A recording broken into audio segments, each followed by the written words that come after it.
This is a weird name for a tutorial, I know, but I couldn't think of a better name, so let me briefly explain what we're going to be doing here.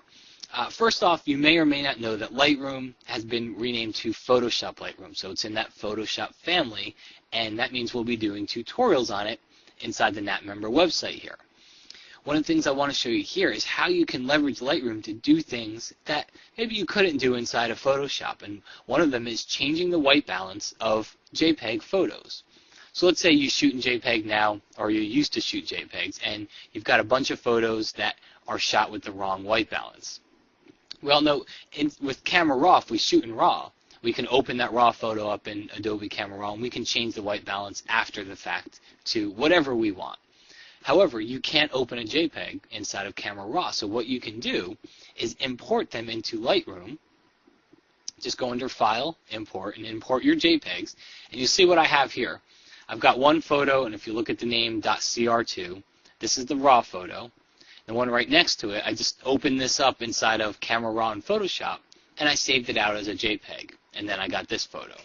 So I'm going to select both these photos here, and I'm going to hit C. And that's going to go into compare mode. So all I did, once again here, I just clicked on one and then shift click on the other, so they're both selected. Hit C, and that takes us into compare. Now right at the top of compare mode, I have, right under quick develop, I have white balance settings. Now I could go into the develop module for this as well, but I'm going to stick in the library module just so I can show you both photos here. So I've got my white balance settings. So we'll click on the top photo, and we'll change our white balance from as shot to, let's say, tungsten. I think, that looks much better. And then it's a little of an extreme example, but I want to show you. Now we'll come down to the JPEG, and we'll change that one to tungsten as well. And you can see we're able to actually change our white balance. Now, it looks just a little bit different, and I see it mainly here up in the sky, maybe the grass, but the whole point is you're getting pretty darn close to being able to do something that you could not do before inside of Photoshop.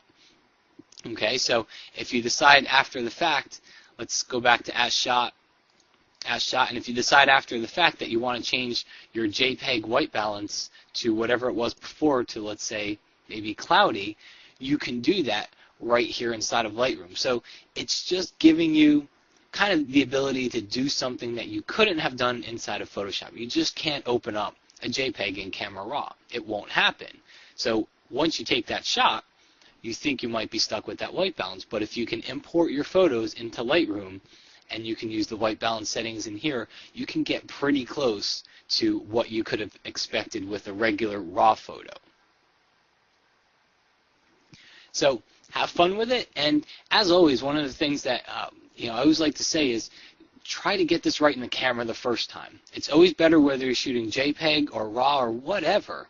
You want to try to get this stuff right in the camera. Sure, can you change the white balance after the fact with JPEG or RAW?